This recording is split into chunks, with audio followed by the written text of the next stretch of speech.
So today we'll be discussing about certification and documentation required to be carried out on board a ship.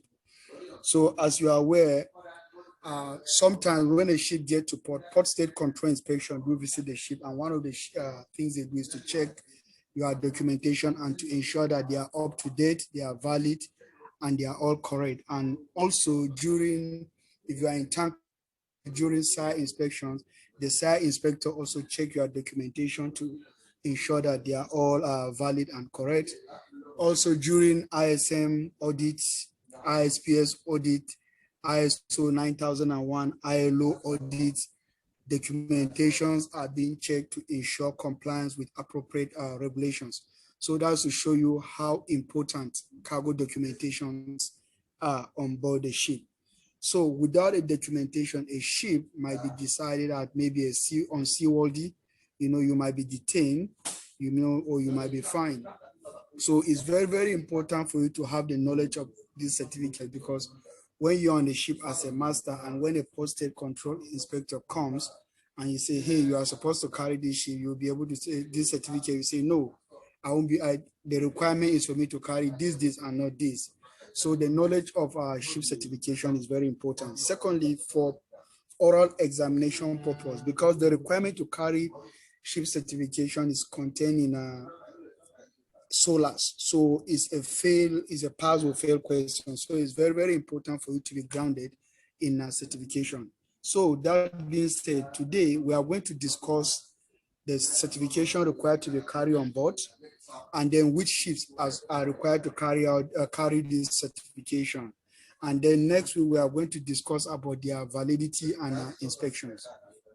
So as you are aware, all ships are required to carry valid and up-to-date certificates corresponding to their models when required by relevant international convention or instrument. What are those international conventions? You have SOLAS, MAPOL. If you are in the gas carrier, IGC codes. If you are in a bulk carrier, you have the grain codes. So all these regulations require you to carry a certificate, and the certificate shows that you are in compliance with that regulations. So it's very, very important for you to know the certificate. So first one, this one is applied to all ships.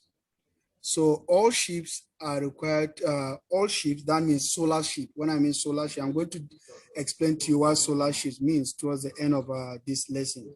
So all ships which are solar ships, that means fishing boat is not included here, military crafts are not included, wooden crafts are not included, pleasure yachts are not included in this requirement. So all ships first are required to have a tonnage certificate, very, very important.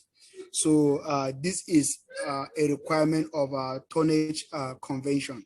So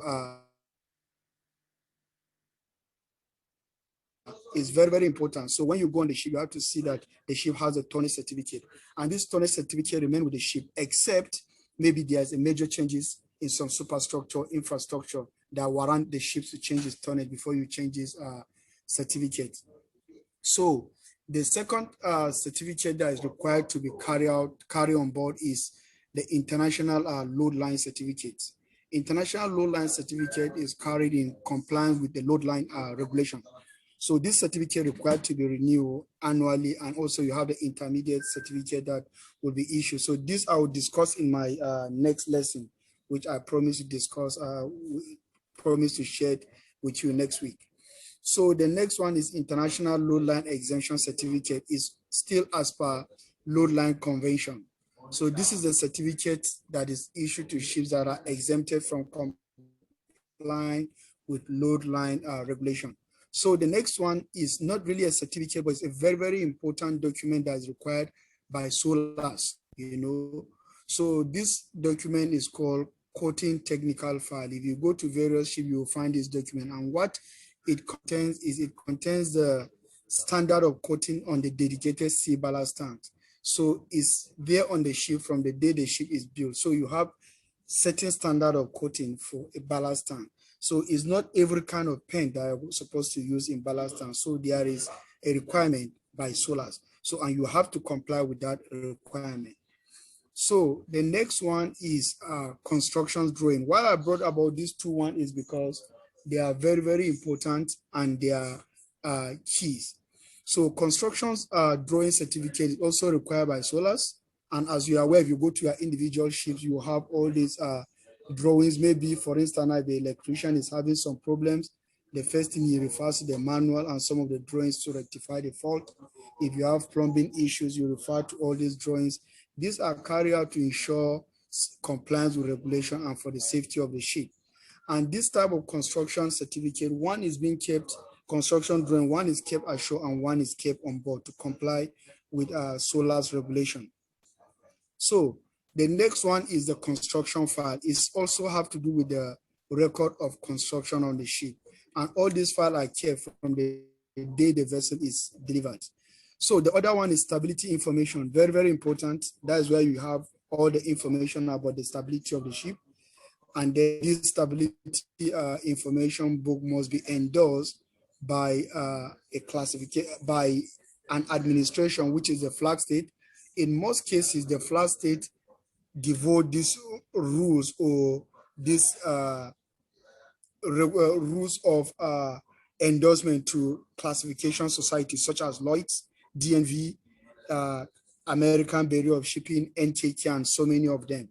So it's very, very important for you to have stability information book. So if you are there, a stability information book gives you a lot of information about the stability of the vessel, the maximum GZ curves, you know, the maximum stability, what you need to do just to ensure that the ship is being loaded safely.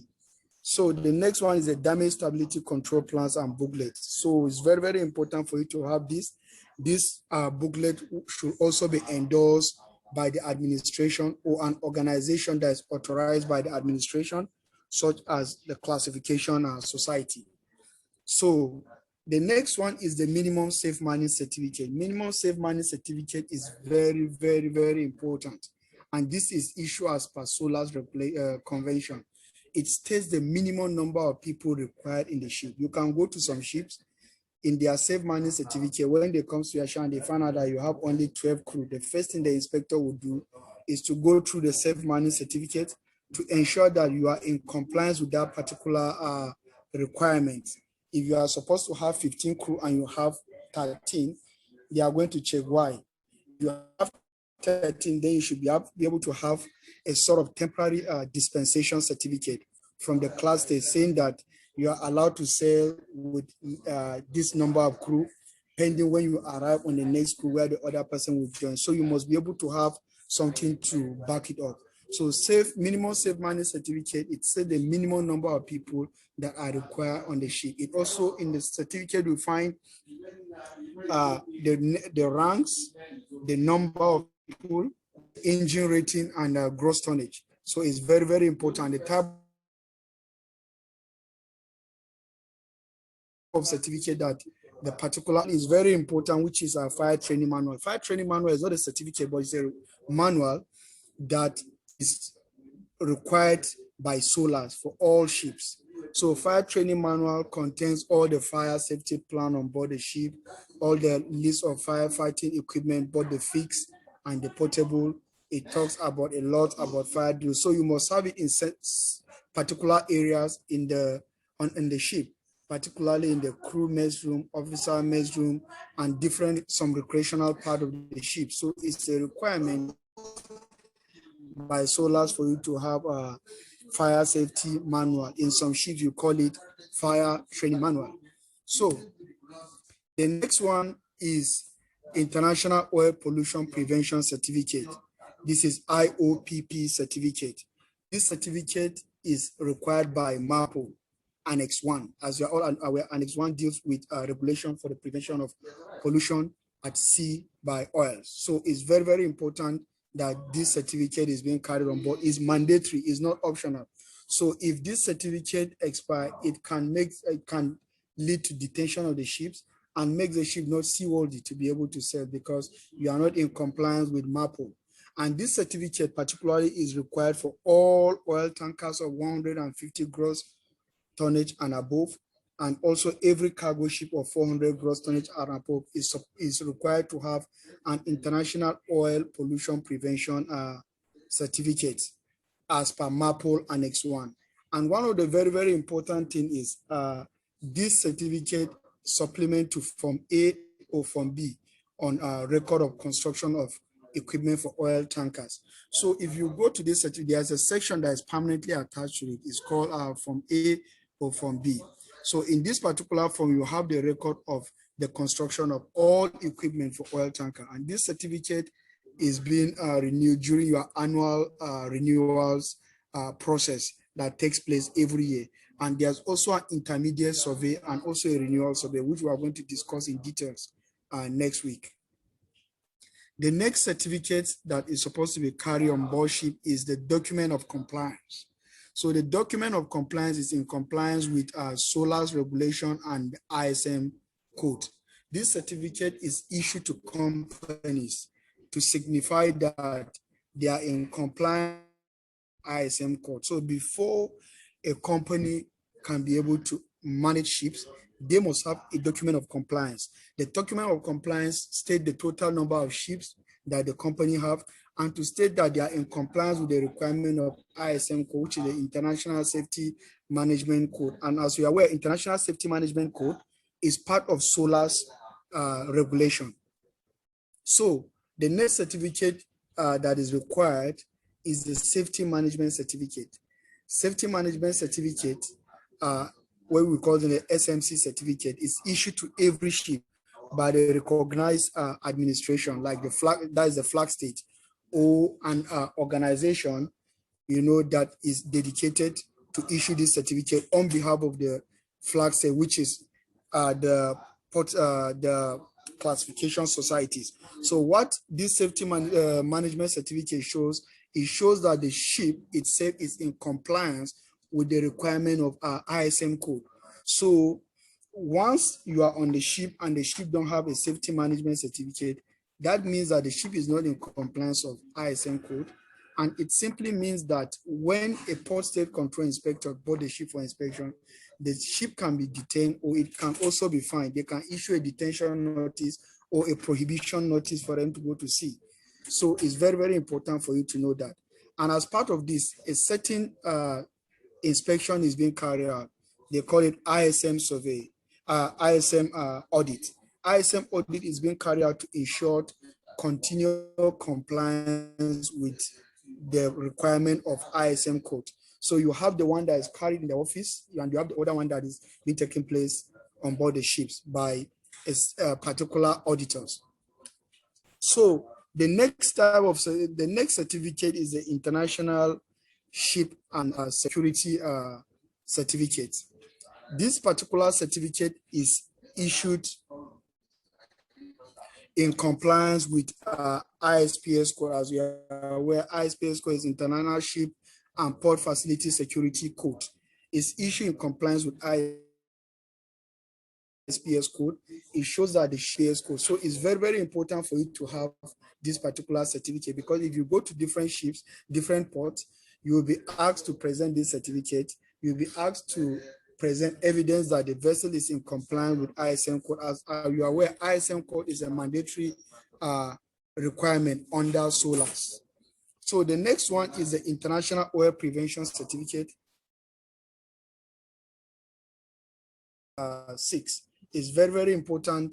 Every vessel that is in compliance with MAPO Annex 6 must have this International Air Pollution Prevention Certificate to show the kind of fuel you burn. When you are going to certain areas like the SECA area, that is the sulfur emission control areas, you have to switch over from the low sulfur diesel oil to low sulfur fuel oil. So all this is stated in the International Oil Pollution Prevention Certificate.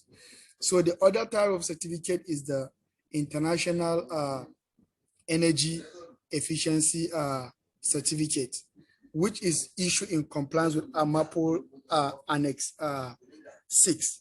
So it's very, very important for you to have all this certificate, because it's a mandatory requirement by SOLAS and it's a mandatory requirement by MAPO, because as you are aware, SOLAS and MAPO are the key pillars of shipping. You know, a lot of this, the safety of vessel at sea depends on ISM, depends on SOLAS regulation, depends on MAPO, depends on STC W95, and now we have the MLC convention.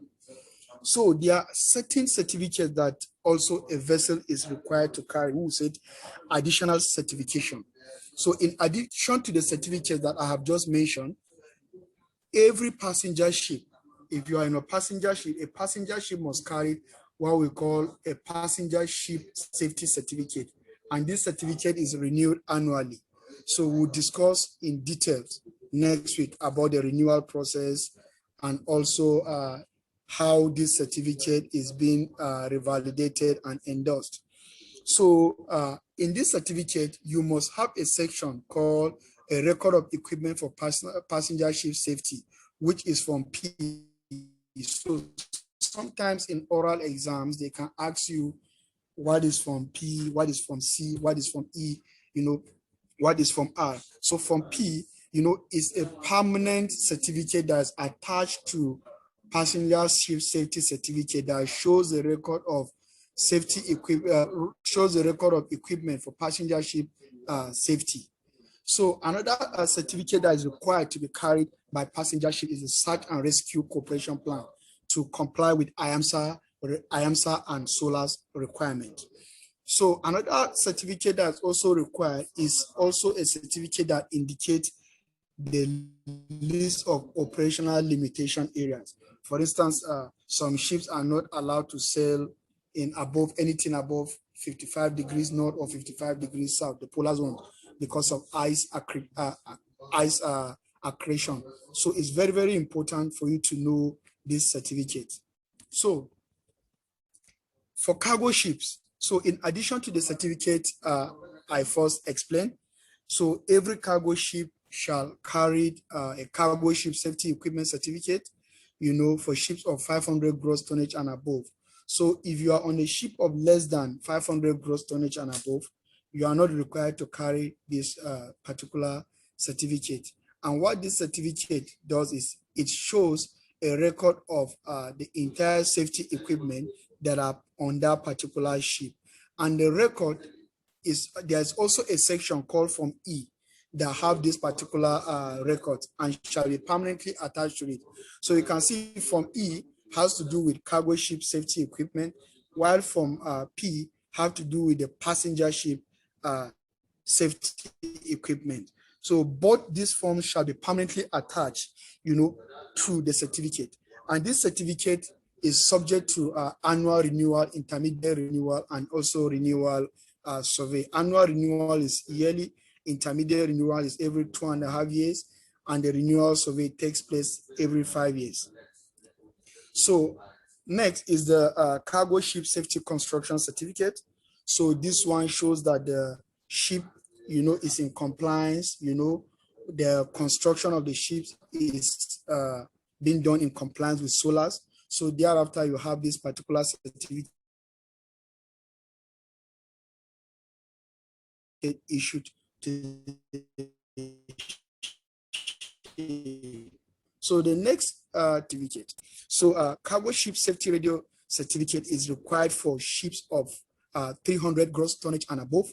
So if you are on a vessel of less than 300 gross tonnage, like you are on a small pilot boat, on a surfer boat, you are not required to comply with the requirement of this cargo ship safety radio certificate.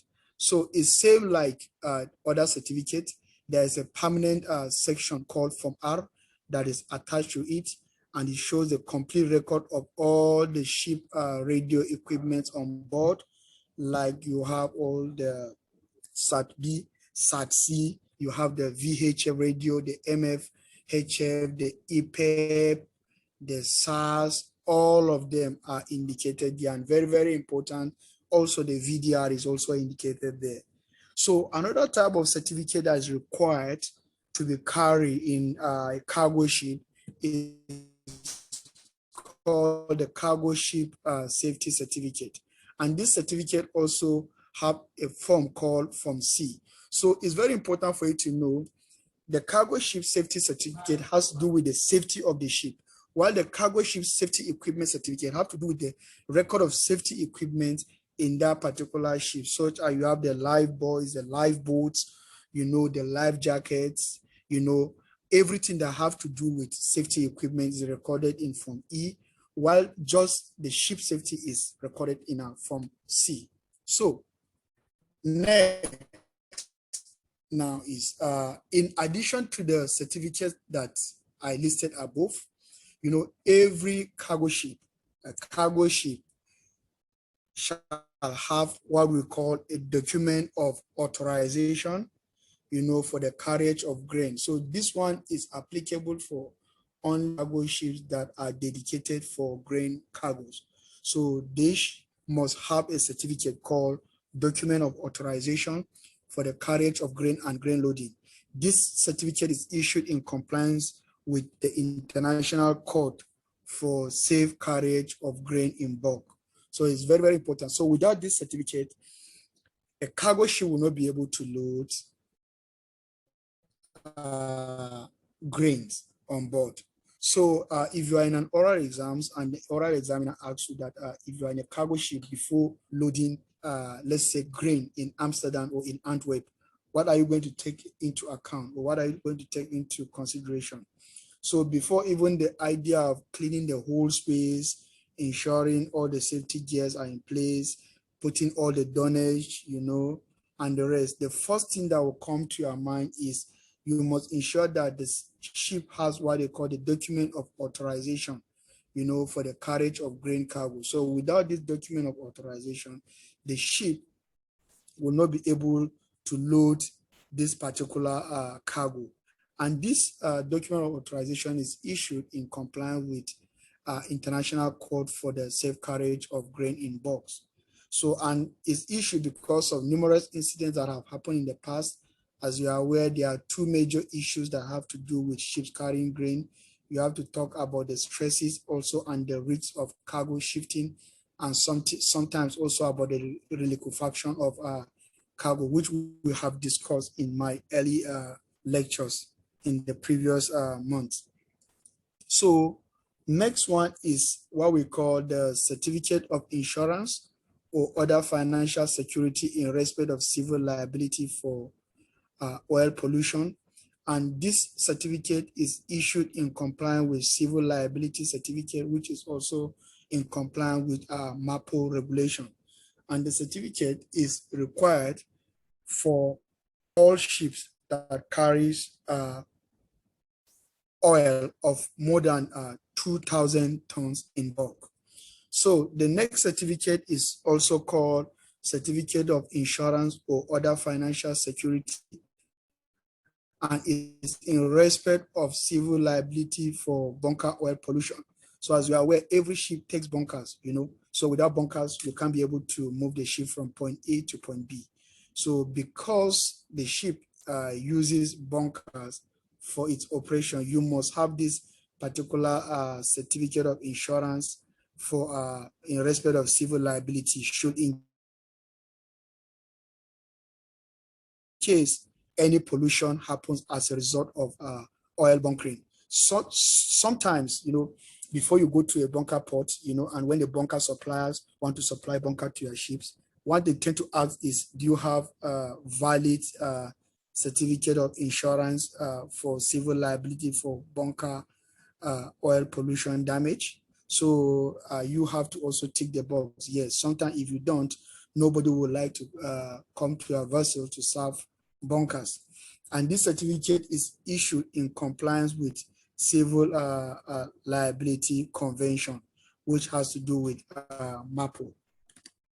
So there are additional certificates that a vessel, that if you are a chemical tanker or you are in a gas tanker, you are required to carry. So if you are in a chemical tanker, you must have a certificate that is known as Certificate of Fitness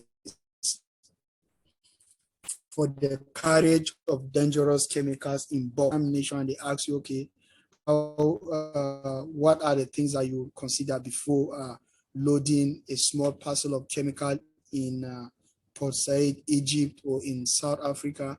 So the first thing that will come to your mind is, well, the ship must have certificate of fitness for the carriage of chemicals in bulk before even discussing about the requirement of tank cleaning requirements. The tank must be properly prepared, cleaned, ready to receive cargo. So you can't prepare that tank without having certificate of fitness to show that your vessel, is certified to carry dangerous chemicals in bulk. So the next certificate here is if you are in a liquefied natural gas, you are required to carry certificate of fitness for the carriage of liquefied natural gas in bulk, and also an international certificate of fitness for the carriage of liquefied natural gas in bulk. So the first one is in compliance with the gas code, while the second one is in compliance with international gas code. So it's very, very important for you to know this requirement. If you are selling in LNG carrier, this particular certificate is very important because the LNG carrier should not even trade without having a certificate of fitness. And this certificate is endorsed annually during annual survey, and it also have intermediate survey and also a renewal survey, which takes place every 5 years. So this certificate also states the grade of cargo to be carried, the minimum temperature to carry that particular cargo. It also states the cargo tank filling limit. You have different filling limit, which it states, and these filling limits are always determined by the flag state, which is the administration of the vessel. So sometimes a question might come that, okay, you are in an LNG carrier, and part of your company's the cost initiative strategy is to increase the filling limit of LNG carrier from maybe 98.5% to 99.7%, so that you can be able to carry more cargo. The more you carry the cargo, the more freight the vessel generates. So what will happen? In this case, the certificate of fitness will not be valid. So a new certificate of fitness will be issued after a thorough survey. Is going to be issued like typically a new certificate of fitness, not like a renewal certificate of fitness that is issued at the end of the 5 years validity. So this one is more like a new one. So what happened in this case, sometimes you are being issued with an interim certificate before the full certificate is issued. And interim certificate, mostly the period of validity is between 6 months to 12 months. So it's very, very important for you to know this certification requirement. So there are other certificates that are required to be carried on board the ship, and such certificate includes the seafarer certificate, which is very, very important. Your certificate of competency, medical certificate in the UK, we call it ENG1. So to show that you are medically fit to work on board the ship. Your GMDSS certificate, these are all certificates that are required by SOLAS convention, and these certificates are compulsory. So there are some new certificate also, which is MLC certificate. The MLC certificate is issued to ships for compliance with the requirement of MLC convention. So it's very, very important for you to know that MLC certificate is also very, very important. So if you are in a container vessel, so it's very, very important for you to know that you must have what we call a document of compliance. You must have a document of compliance before you will be able to load containers. The document of compliance states where hazardous containers will be stored. It shows the complete map of the container carrier. It shows how cargo will be stored, where this certain types of cargo will be stored. So it's very, very important for you to know that. Other certificates that are required on board you have the certificate that is required for the carriage of charts. It's very, very important now that ships have all gone paperless. So it's very important. Sometimes there's a common observation during site inspection where they will find out that under the record of safety equipment, so under the record of safety equipment on board the ship, it is not indicated that the primary means of navigation is ECDIS and the backup is paper chart. So sometimes it's very, very important that if you join the ship, you should check to ensure that this is indicated. And you should also have a particular certificate for the carriage of navigation chart and publications on board the ship. There are also other certificates such as VDR certificates. VDR certificates to show that you are in compliance with the requirement for the carriage of VDR, which is a SOLAS requirement. So if there's any issue with VDR, you immediately need a temporary dispensation certificate before the vessel will be allowed to sail from port. And you also need an alternative backup such as recording of all activities on the ship through a particular tape or any other system. So other certificates also that are required. Also, you have what we call, the fire safety plan. Fire safety plan, you have it in both port and starboard entrance of the accommodation where you keep the fire control plan. You also have it in the manifold area if you are in oil tankers. So these certificates are very, very important. Other certificates also include CRS, the continuous synoptic record is very, very important for you also to have this particular certificate. And more importantly, you must also have a comprehensive document that shows how equipment are being operated on board the ship. This document is also known as manuals, operational manuals. So operational manuals are also required by ISM, by SOLAS convention. So we have been talking about SOLAS ships. So now there's a common question that the examiners always ask, and this question is, which ships comply with SOLAS regulation, and which ships do not comply with SOLAS regulation? So I will start with the ships that do not comply with SOLAS regulation, or ships that are not required to comply with SOLAS regulation. These ships include: one, the ships of war or troop ships. These are warships. For example, the Nigerian Navy are not required to comply with SOLAS regulation. So it's very, very important for you to know that the Nigerian Navy are not required to comply with the requirement of SOLAS regulation. So the next type of ships that are required not to comply with SOLAS regulation are the pleasure yachts that are not engaged in trade. So there are some pleasure yachts that are engaged in trade. They are not required to comply with SOLAS regulation. Also, very, very important, fishing boats are not required to comply with SOLAS regulation. So if you have vessels that are engaged in fishing, or you are sailing on a fishing vessel, then you are not required to comply with SOLAS regulation. So which are the ships that are required to comply with SOLAS regulation?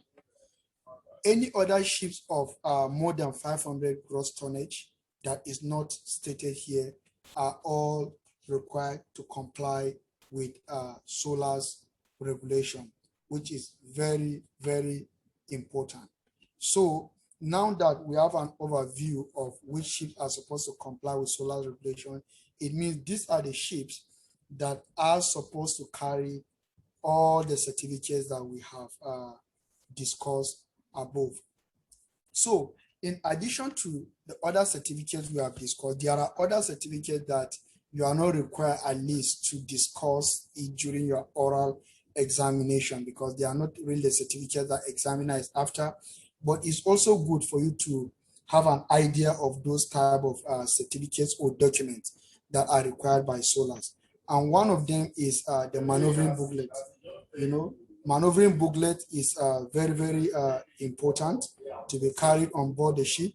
The other thing is the material safety data sheet, which we call it MSDS, for the particular grade of cargo that is being carried is very, very important for you to know.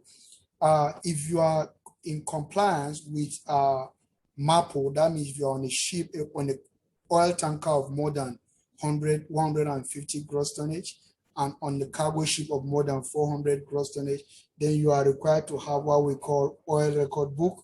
You are also required to have what we call the SOPEP plan, which is also very important. Captain, do you have the slide for this one you're talking about? The last slide we have is still no, because it's not really the main one, so that's why I'm just okay. Because it's not something that is being, as the essence of our discussion is just certifications that are subjected to annual renewal. Yes. So, but I can prepare something and send to you to share to the. No, it's all right. That's fine as well. I just wanted to see, maybe the screen is frozen. Maybe no. That is no. Okay, no. That's fine. Thanks. Yeah, Sorry. thank you very much for the observation. Yeah. So you also have what we call garbage record book, and you are aware garbage record book is a requirement, for every ship of 400 gross tonnage and above, and also every ship that is certified to carry more than 15 passengers. So if you are certified to carry more than 15 passengers, you must have garbage record book. Some administration now allows you, to have electronic copy of garbage record book, while some you still have the, the hard copy of garbage record book. So if you are in cargo ship, it's very important for you to have cargo security manual. It shows all the cargo gears, how to secure the particular cargo and everything. So it's very, very important for you to know that. So there are different certificates like anti-fouling certificate, which are also required by SOLAS. So that being said, we have been talking about passenger ship, and about cargo ship. So I just want to give you an overview of what is a passenger ship as it's been stated, because I was asked this question during my oral examination that I should define a passenger ship. So it's simple. A passenger ship is a ship that carries more than 12 passengers. Simple. Any ship that carries more than 12 passengers is referred to a passenger ship as per SOLAS regulation, and is also required to comply with all the SOLAS regulation regarding certification.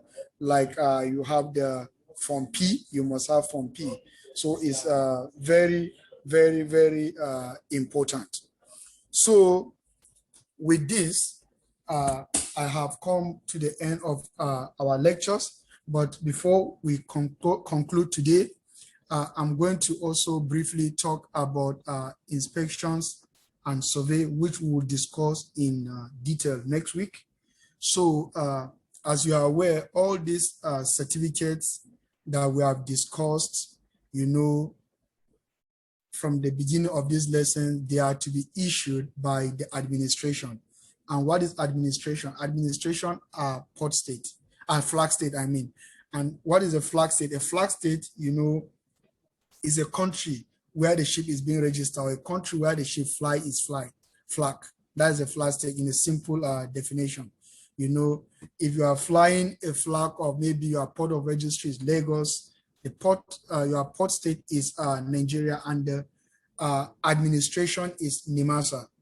If you are flying a British ensign flag, the port of registry, maybe you will see Southampton, but the administration now is MCA.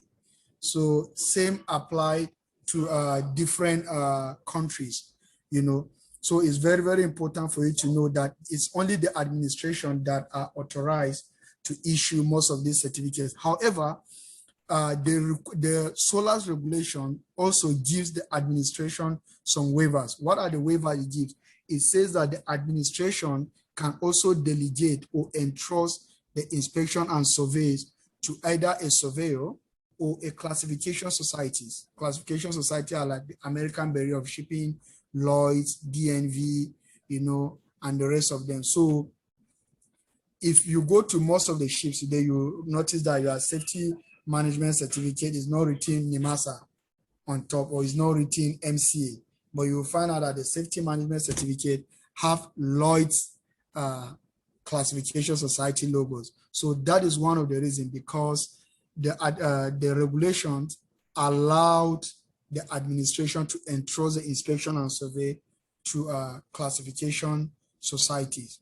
So next week we are going to talk about the validity. We are going to talk about initial survey, renewal survey, annual survey, intermediate survey for all the key certificates that are required by SOLAS, and also other convention like MAPOL, MLC, and STC W95. So we are going to discuss that in details next week. So with this, I've come to the end of our lectures, and I remember Captain Afolabi shared a question with me about someone that had a referral, or he failed his question, his oral, regarding the issue of ship certification. So I don't know what did they ask that particular candidate about it, so the floor is open if anybody has an idea, so that we can be able to brainstorm and share knowledge here.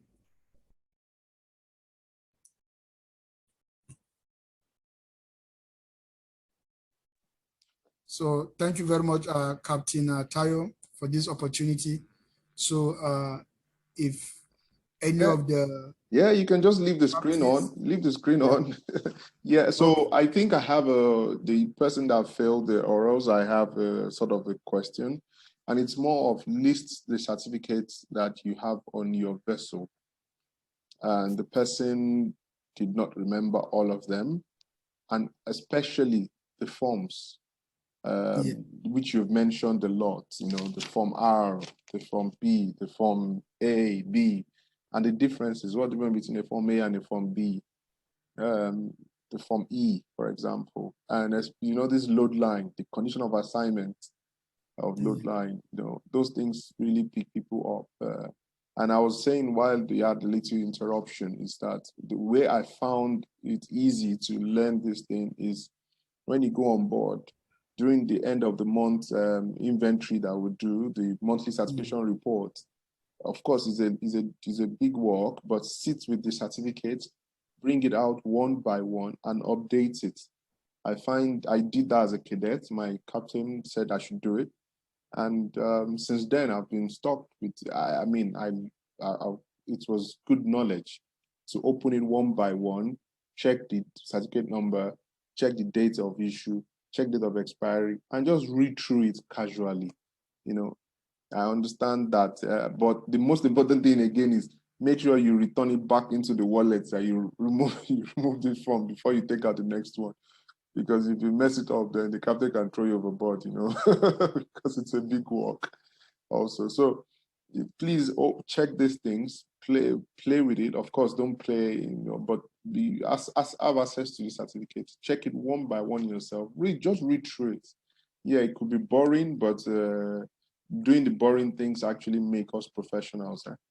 So you'll be familiar with it, because when you get an exam or something you've never seen before, it looks strange, and people have failed class 1 exams because of certificates. Minimum safe manning. I remember one of my vessels as well, Captain Caleb. We had I think it was one of those forms, and it had a different number from the original one. So during when the surveyor came on board and issued a new certificate, I think they discarded the old certificate and the new forms, the new. So now we have the new certificate and a old form in the folder. And it was my watch when I cited it, because, you know, in some of these French-speaking African countries, you pay heavy fine for mistakes, you're right. for mistakes like that. At the point, they won't even speak English again when they see those things. They start speaking French to you. So any French you did not learn when you're in school, you start to. So these are very important, not even just for exams alone. So once you are getting second mate, there's nothing wrong in second mate having experience with certificates. If you don't understand, ask us and say, I saw this thing, I'm not clear on it. Safe manning certificates can also mess you up as master. If you see what is there, and also not just having it, look at it, regulation what? And the crew sitting in that position, do they have the certificate to that regulation? You know, it's not just, it's my brother, I want to help him, let him just walk. No, it says you should have regulation 2.2 or 4.1 or 5.2 or something. You have to make sure that that is exactly what they have as well. So as masters, chief officers, these are responsibilities, because don't think everybody in the office, they must have checked it. No, because if you know how many emails people in the office receive, yours is just, let me use the word that is making people angry, a dot in a circle. Because there's always, every circle is a dot of another circle. So please, when you're on board, guys, pay attention to these things. Because when you pay attention to it now, by the time you go for your exam, you have the confidence, you know, the examiner will know that you've seen this thing before. You're not just guessing. You'll be speaking, even if you don't remember everything, you'll be able to tell your examiner that I have actually done this before, I've done this, I've seen this, you know, because oral exams is a job interview. You should always see like that. And if you can convince the person that yes, I can sail on your vessel as a third officer or as a chief officer or as a master, then you will probably pass. So that confidence, but you won't have the confidence of certificate. The cheeky question I was asked during my orals, not me, the guy that failed his orals before us. We had to sit down with certificate after the guy failed. You know, on IOPP. You know, in I think it was Southampton. Yes, Southampton. IOPP certificate. He said everything about IOPP certificate. He didn't mention the forms. So the examiner asked him, said, how many pages are your IOPP certificates? You know, how many?